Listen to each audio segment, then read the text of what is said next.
டே சரவணா, அந்த court hearing எப்படா அடுத்து சொன்னாங்க அப்படின்னு வந்து பாண்டியன் கேட்கும் பொழுதே வந்து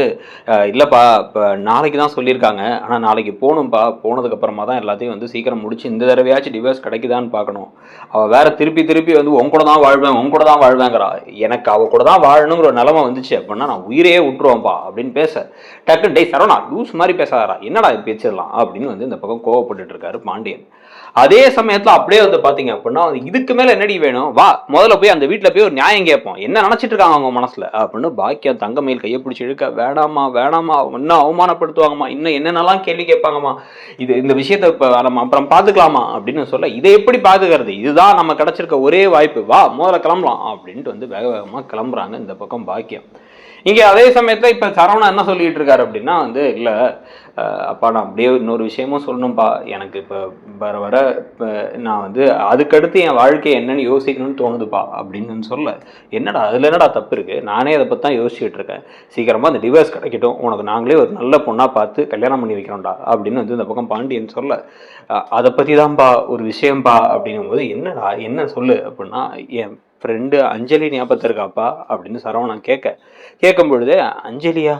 அப்படின்னா, அப்பா அந்த எனக்கு பிடிக்கும்னு ஒரு பொண்ணை சொல்லி நீங்கள் வேணான்னு சொன்னீங்களே அப்படின்னா, ஆமாம் அப்படின்னா அந்த பொண்ணும் கல்யாணம் முடிச்சு அவளுக்கும் வந்து ஒரு நிம்மதியான வாழ்க்கை இல்லாமல் டிவோர்ஸ் வாங்கிட்டு வந்துட்டாப்பா. ஸோ அதனால எனக்கு அப்படின்னு வந்து இப்படி ஒரு மாதிரி குழம்பி பேசினோடனே, அதனால எப்படி எனக்கும் டிவோர்ஸ் கிடைச்சிருச்சு, நான் டிவோர்ஸி தான், அவளும் ஒரு டிவோர்ஸி தான், நாங்கள் 2 பேரும் ஏன்பா கல்யாணம் பண்ணிக்கூடாது அப்படின்னு கேட்கும் பொழுதே மீனா அப்படியே ஷாக் ஆகி பார்க்குறாங்க. ஷாக் ஆகி பார்க்கும் பொழுதே மீனாவுக்கு ஒரு ஃபோன் வருது. மீனா ஃபோன் எடுத்து அட்டன் பண்ணால், வீட்டில் தான் இருக்கோம், என்னாச்சு அப்படின்னு வந்து டக்குனு அவங்க கண்ணெல்லாம் அப்படி ஷாக்கில் விரியுது. ஆமாம்மா நாங்கள் எல்லாருமே வீட்டில் தான் இருக்கோம் அப்படின்னு வந்து சொல்லி முடிச்சதுக்கப்புறமா வந்து பார்த்தீங்க அப்படின்னா, என்னடா சொல்கிற சரவணா அப்படின்னு இந்த பக்கம் கோமதி கேட்கும் பொழுதே, எனக்கு அந்த பொண்ணை பிடிச்சிருக்கு,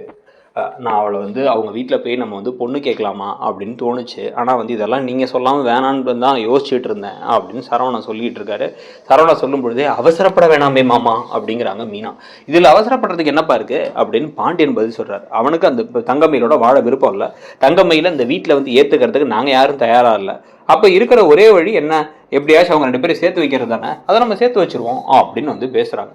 பேசும் பொழுதே என்னடா அது அப்படின்னு சொல்லிட்டு வந்து ஒரு மாதிரி குழப்பம் அதிகமாகி ஒரு மாதிரி வந்து, இப்போ மீனா இல்லை நான் ஒரு காரணமாக தான் சொல்கிறேன், அவசரப்பட வேணாம் அப்படின்னு வந்து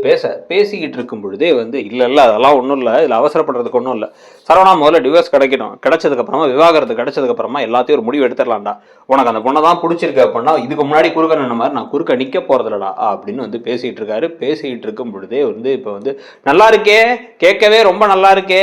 என் பிள்ளைய அப்படியே வெளில துரத்திட்டு இன்னொரு பிள்ளைய கூட்டு வந்துடலான்னு பிளானா அப்படின்னு வந்து பார்த்து, இதுக்கு தான் என் பொண்ணை வெளில துரத்தலான்னு பார்த்தீங்களா, வரதட்சணை அதிகமாக வர இடமா பார்த்துக்கலான்ட்டு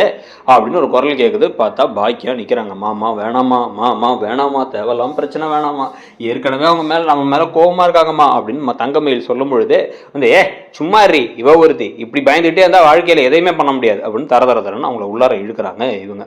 உள்ள இழுத்து 2 பேரும் உள்ளார வர, மாமா நான் சொல்றதை கேளுங்க, அவங்க சொல்ல வரதை கொஞ்சம் பொறுமையா கேளுங்க மாமா அப்படின்னு மீனா சொல்ல, நீ நானும் பார்த்துக்கிட்டே இருக்கேன், நீ எதுக்கு பார்த்து இவளுக்கு சப்போர்ட் பண்ணிக்கிட்டே இருக்க, முதல்ல இவ எதுக்கு நம்ம வீட்டுக்கு வரா அப்படின்னு வந்து இந்த பக்கம் சரவண டென்ஷன் ஆகுறாரு. மாமா நீங்க டென்ஷன் ஆகாதீங்க மாமா, நான் சொல்றதை கேளுங்க மாமா அப்படின்னு வந்து சொல்லும் பொழுது, இப்போ என்ன நினைச்சிட்டு இருக்கீங்க உங்க மனசுல அப்படின்னு வந்து இந்த பக்கம் உள்ளார வந்து இப்போ நிக்கிறாங்க பாக்கியம். என் பொண்ணை என்ன நடந்தாலும் சரி நீங்க ஏத்துக்கிட்டு தான் தீரணும், என் பொண்ணை வச்சு வாழ்ந்துதான் தீரணும், அவ இனிமே இங்கதான் இருப்பா அப்படின்னு சொன்னும் போதே வந்து, இதுக்கப்புறம் ஏதாச்சும் பண்ணணுமா, இந்த இங்க இருந்து 5 நிமிஷத்துல நீ கிளம்புறனா நேரா போலீஸ் வருவாங்க அப்படின்னா, வரட்டும், அவங்களே வந்து இதுக்கு எங்களுக்கு ஒரு நியாயம் சொல்லட்டும் அப்படின்னு வந்து இவங்க பேசுறாங்க. பேசணும்னா என்னத்த நியாயம் சொல்றது, அதான் அந்த போலீஸ் இன்ஸ்பெக்டருக்கே தெரிஞ்சிருச்சு, நகை விஷயத்துல இருந்து எல்லா விஷயத்தையும் நீங்க ஏமாத்திட்டு தான் இருக்கீங்க. அவங்க அதுக்கப்புறம் திருப்பி பேசும்போதும் தெளிவா சொல்லிட்டாங்க, இவங்க வந்து ஏதாவது பிரச்சனை பண்ணாங்கன்னா சொல்லிடுங்க, நாங்க பாத்துக்கிறேன்ட்டு அப்படின்னு சொல்லிட்டாங்க. அப்படின்னு சொல்ல, அதெல்லாம் இப்ப என்ன நடக்குதுங்கிறத தெரிஞ்சுட்டு அப்புறமா வந்து பேசுங்க அப்படின்னு வந்து சொன்ன உடனே வந்து, அப்படி என்ன பெருசா நடந்துருச்சு, என் பையனுக்கு உங்க பொண்ணோட வாழ விருப்பம் இல்லை, இது எத்தனை தடவை சொல்ல முடியும் நாங்க, நீ ஒரு அதே மாதிரி இந்த குடும்பம்லாம் எங்க கூட ஒரு சம்மந்தி குடும்பம் அப்படின்னு சொல்றதுக்கு எங்களுக்கு விருப்பம் இல்லை,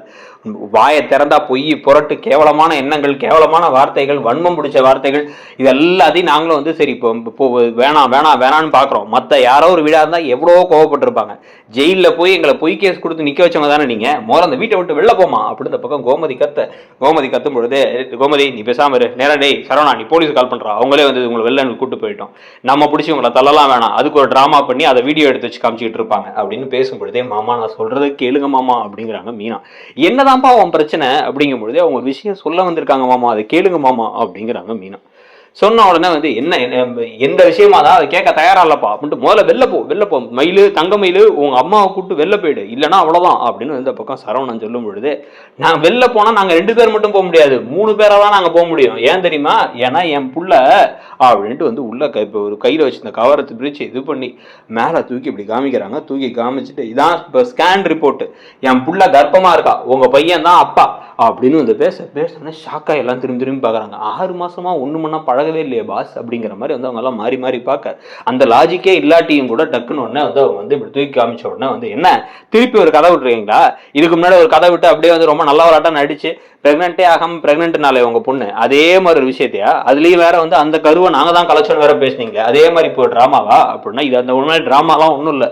நேராக நாங்கள் ஹாஸ்பிட்டலுக்கே போயிட்டு ரிப்போர்ட்டை வாங்கி ஸ்கேன் ரிப்போர்ட்டோட வந்திருக்கோம். ஏதோ இன்னைக்கு டேட்டில் எடுத்து ஸ்கேன் ரிப்போர்ட், அவள் ப்ரெக்னெண்ட்டாக இருக்கா, 3 மாசமா முழுகாமல் இருக்கா அப்படின்னு வந்து சொன்ன உடனே வந்து 3 மாசமா முழுகாமல் இருக்காளா, அவளை வீட்டை விட்டு அனுப்பியே 4 மாசம் ஆச்சு அப்படின்னு வந்து இவங்க பேசும்பொழுது என்னென்ன வார்த்தைலாம் பேசுறீங்க பாருங்க. என் பொண்ணு ப்ரெக்னெண்ட்டாக இருக்கா, அது காரணம் வந்து உங்க பையன் தான், உங்க குடும்பத்தோட வாரிசு என் புள்ள வயிற்றுல இருக்கு,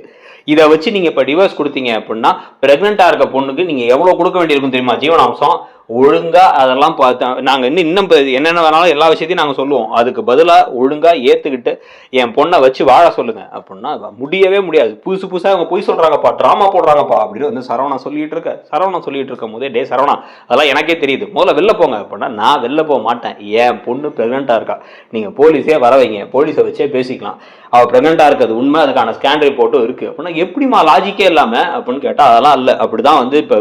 அதான் உண்மை, நான் வந்து இப்ப உங்க பையன்கிட்ட கேளுங்க லாஜிக் இல்ல லாஜிக் இருக்கா இல்லையா, சண்டை போட்டுட்டு இருக்கும் போது வந்து ஒண்ணு மண்ணா ஒரு ரூம்ல தானே இருந்தாங்க அப்படிங்கிற மாதிரி பேச ஆரம்பிக்க, அம்மா வேணாமான்னு தங்கமயில் சொல்லும் பொழுது அதெல்லாம் இருக்க வாய்ப்பே இல்லப்பா அப்படிங்கிறாரு சரவணன். இந்த பக்கம் வந்து மாமா அவங்க பொய் சொல்லல மாமா அப்படிங்கிறாங்க மீனா. ஏமா நீ பேசாம இருமா அப்படின்னு இந்த பக்கம் வந்து கோமதி கத்த ஆரம்பிக்கும் பொழுதே வந்து இப்ப டக்குன்ட்டு வந்து சரவணன் கிட்டக்க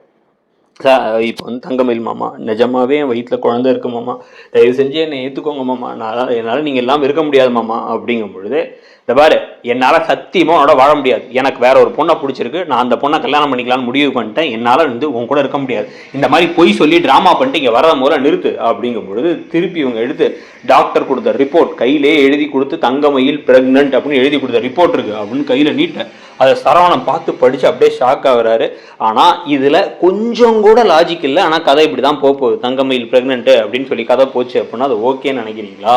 நடக்கிற விஷயங்கள்லாம் சரின்னு நினைக்கிறீங்களா, அது எப்படிங்க தெய்வ குழந்தை அதிசய குழந்தை மாதிரி பிறகுதா அப்படிங்கிற கேள்வி உங்களுக்கும் வருதா அப்படிங்கிறத சொல்லுங்க. கூடவே வந்து பாத்தீங்க அப்படின்னா வந்து இந்த சீரியல்ல இருக்கக்கூடிய விஷயங்களை தாண்டி மற்ற சீரியல்லையுமே பல ப்ரெடிக்ஷன் வீடியோஸ் நம்ம சேனல்ல இருக்கு, அதையும் பார்த்துட்டு அப்படியே மறக்காம நீங்க பாக்குற சீரியல்ல எந்த சீரியல் ரொம்ப இன்ட்ரெஸ்டிங்கா போகுது அப்படிங்கிறதையும் கமெண்ட் செக்ஷன்ல சொல்லிட்டு, ஒருவேளை நம்ம சேனலை நீங்க என்ன சப்ஸ்கிரைப் பண்ணல அப்படின்னா சப்ஸ்கிரைப் பண்ணி அந்த பெல் ஐக்கானையும் கிளிக் பண்ணிக்கோங்க. தேங்க்யூ.